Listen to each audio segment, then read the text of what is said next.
அன்பார்ந்த ஒய்மேன் சேனல் நேயர்களே, நாட்டையே உலுக்கி யாராலையும் ஏற்றுக்கொள்ள முடியாத அளவுக்கு மிகப்பெரிய ஒரு பேரழிவாக வயநாடு சம்பவம் நாளுக்கு நாள் புதிய புதிய துக்ககரமான செய்திகள் வந்துகிட்டே இருக்கு. அது இனிமேல் இந்த பூமியில எங்கேயுமே ஏற்படக்கூடாது அப்படின்னு நினைக்கக்கூடிய அளவுக்கு அது இருக்கு. ஆனா இது சம்பந்தமா பல்வேறு விவாதங்கள் நடந்துகிட்டு இருக்கு. யாருனால இது ஏற்பட்டது, ஏன் ஏற்பட்டது, ஏன் இது உதவி செய்யல, இது தடுத்திருக்கலாமே, எதனால வருதுன்னு சொல்லி நிறைய விவாதங்கள் வந்துகிட்டே இருக்கு. ஆனா நெஞ்சை உழுக்கிற மாதிரி மனிதநேய மிக்கவர்கள் அத்தனை பேரும் இது சம்பந்தமா கவலைப்படுற மாதிரி ஒரு குடும்பமே அழிஞ்சு போகுது அப்படின்லாம் நம்ம கேள்விப்பட்டிருக்கோம்.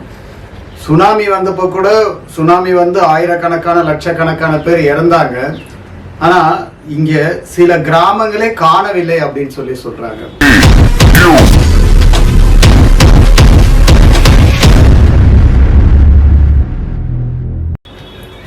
அதாவது ஒரு வீட்டுக்குள்ள ஒருத்தர் மழை பயங்கரமா இருக்கு அப்படின்னு சொல்லிட்டு நிவாரண முகாமுக்கு எல்லாரையும் கூப்பிடுறாங்க.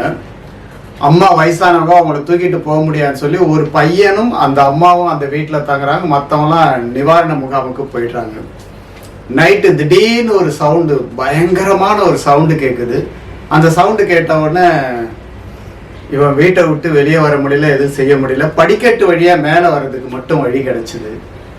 அம்மாவை தூக்கிட்டு மேலே வந்து பார்த்தா நேற்று வரைக்கும் அவன் போன ரோடு, அவன் பக்கத்து வீடு, ஸ்கூல், அந்த கிராமம், இது எதுவுமே அவன் கண்ணு முன்னாடி இல்லாத வெறும் சமவெளியாக அப்படியே அந்த மலை பிரதேசம் கீழே இறங்கி போயிருந்தது. இது நான் ஒரு சம்பவத்துக்காக சொல்றேன். இப்படிப்பட்ட நிலைமைய அதை அனுபவிச்சவங்க, அங்கே இருக்கிறவங்களுக்கு தான் அதனுடைய கஷ்டங்கள்லாம் ரொம்ப புரியும். அதை தாங்கிக்கிறதுக்கு சாதாரணமா முடியாது, எந்த மனுஷனாலும் முடியாது, மனிதனா இருக்கிறவங்களுக்கு. அப்படி இருக்கும்போது இது ஏன் ஏற்பட்டது அப்படின்னு சொல்லி பார்க்கும்போது சமீபத்தில் இது சம்பந்தமா பார்லிமெண்ட்ல தீர்மானம் கொண்டு வராங்க. வயநாட்டில் இப்படி இப்போ ஆயிருக்கு, அது சம்பவம் விவாதிக்கணும்னு சொல்லிட்டு. அப்போ நம்மளுடைய உள்துறை அமைச்சர் என்ன சொல்றாருன்னா, நாங்க முன்கூட்டியே சொல்லியிருந்தோம், ஆனா அரசாங்கம் தேவையான நடவடிக்கை மாநில அரசு எடுக்காதனால தான் இவ்வளோ பெரிய பாதிப்பு ஏற்பட்டது அப்படின்னு சொல்லி ஒரு குற்றச்சாட்டையும் அவர் வச்சிருந்தார். அதை கேள்விப்பட்ட உடனே, அந்த நியூஸ் வந்த உடனே அங்க இருக்கக்கூடிய மாநில அரசு, பினராயி விஜயன் அவர்கள் உடனே அதுக்கு ஒரு செய்தியை மறுப்பு வெளியிட்டார். இது மிகவும் துரதிருஷ்டமான, துக்ககரமான, அங்கேயும் யாருக்குமே நடக்கக்கூடாத ஒரு செயல். இந்த நேரத்தில் நான் பாலிடிக்ஸ் பேச விரும்பல.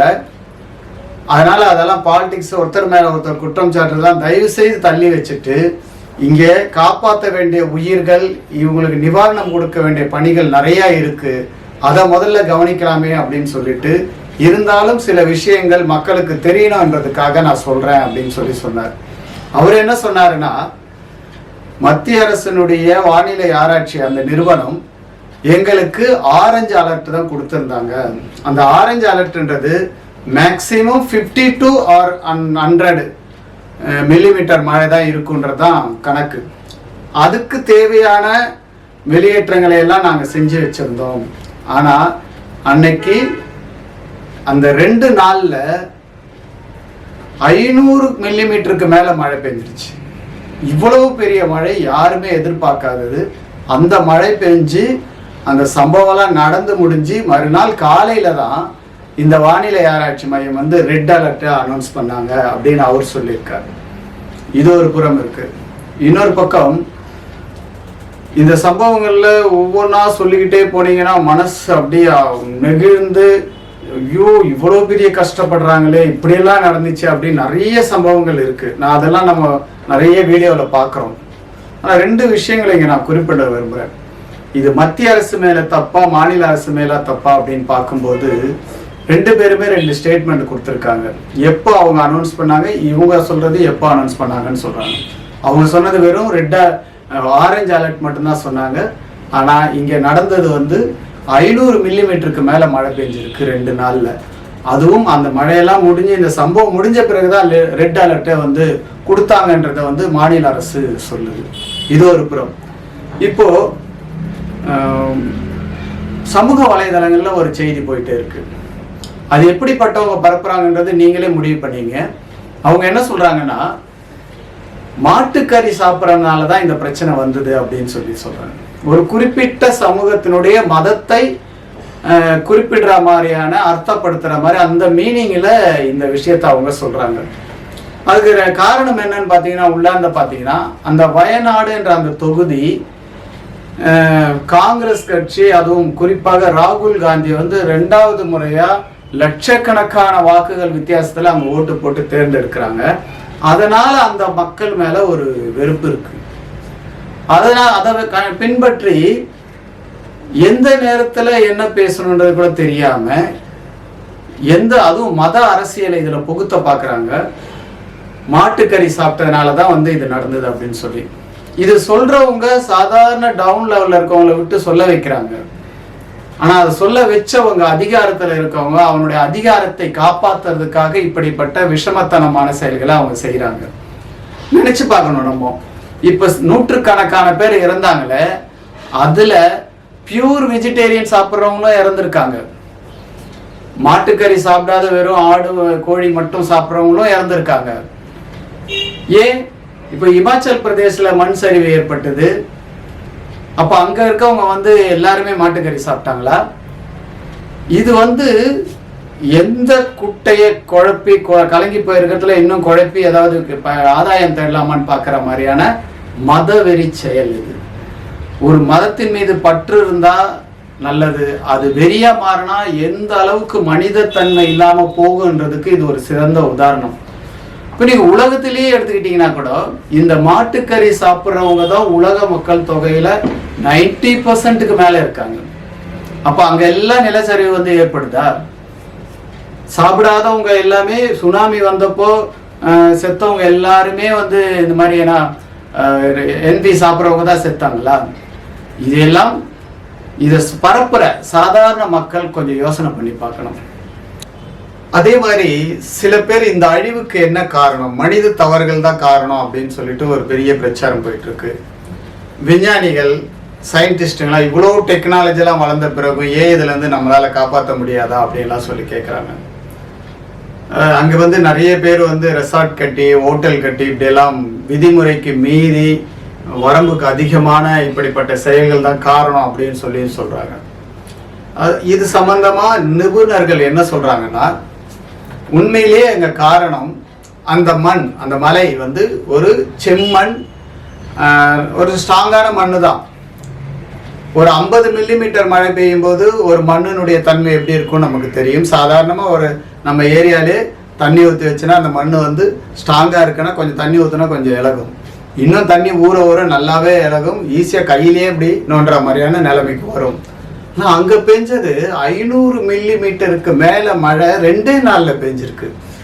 இப்படிப்பட்ட அதிகமான மழை பெஞ்சதன் காரணமாக அந்த மண் மொத்தமாக அப்படியே குழஞ்சி தண்ணி மாதிரி அப்படியே அமுங்கி உள்ளே போனதுதான் ரீசன் சொல்லிட்டு நிபுணர்கள் வந்து சொல்கிறாங்க.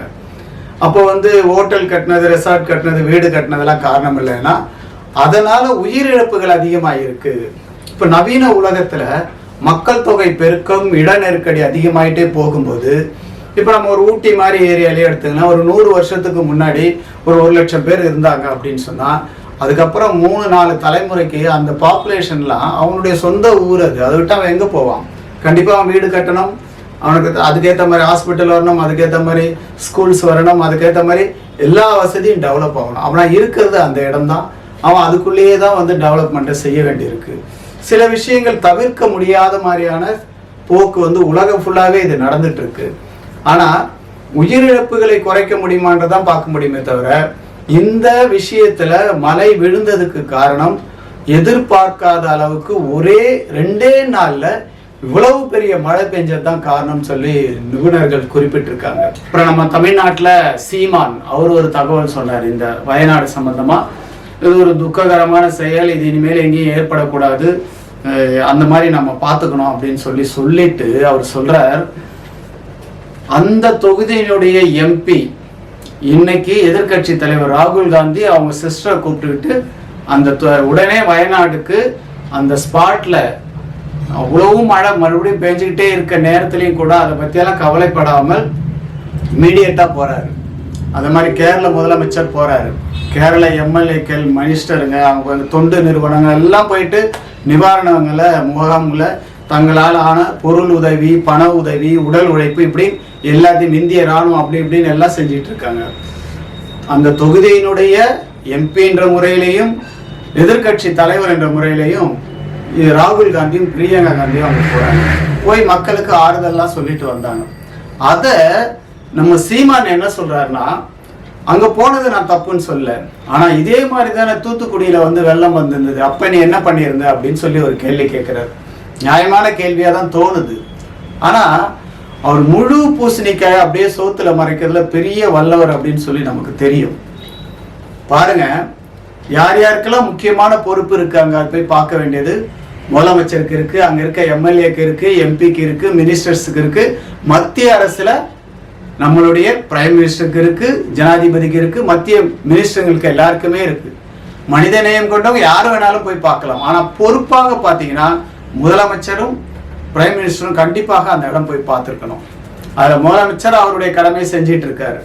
ஆனா இது வரைக்கும் எப்படி மணிப்பூருக்கு போலையோ அது மாதிரி இங்க இது வரைக்கும் போல அவரு. ஆனா அந்த பூசணிக்காவை அப்படியே மறைச்சிட்டார். அவர் அங்க மட்டும் இல்ல, தூத்துக்குடியில வெள்ளம் வந்தப்பவும் அவர் வரல. ஆனா அதை அவர் சொல்லாம வந்தவரை பத்தி சொல்றாரு, ஏன் அங்க மட்டும் போனார் அப்படின்னு சொல்லிட்டு. நல்லா யோசனை பண்ணி பாருங்க. தமிழ்நாட்டுல வெள்ளம் வரும்போது ராகுல் காந்தி ஒரு எதிர்கட்சி தலைவர் கிடையாது, காங்கிரஸ் கட்சியினுடைய தலைவரும் கிடையாது. அவர் ஒரு எம்பி, காங்கிரஸ் கட்சியினுடைய ஒரு எம்பி, அவ்வளவுதான். அவர் குறிப்பிட்டு நீ ராகுல் காந்தியை இந்த அளவுக்கு விமர்சனம் பண்ற ஆளு ஏன் முக்கியமான நபரா இருக்கக்கூடிய நம்ம பிரைம் மினிஸ்டர் அங்க வரலன்றதை மட்டும் அவன் சொல்ல மாட்டேற, அதே மாதிரி இங்கேயும் அவர் வரலன்றத சொல்ல மாட்டேன்னா நீ யார் பக்கம் இருக்கன்றத, எங்க அப்பன் குதிரைக்குள்ள இல்லைன்றத நீயே காமிச்சு கொடுக்குற.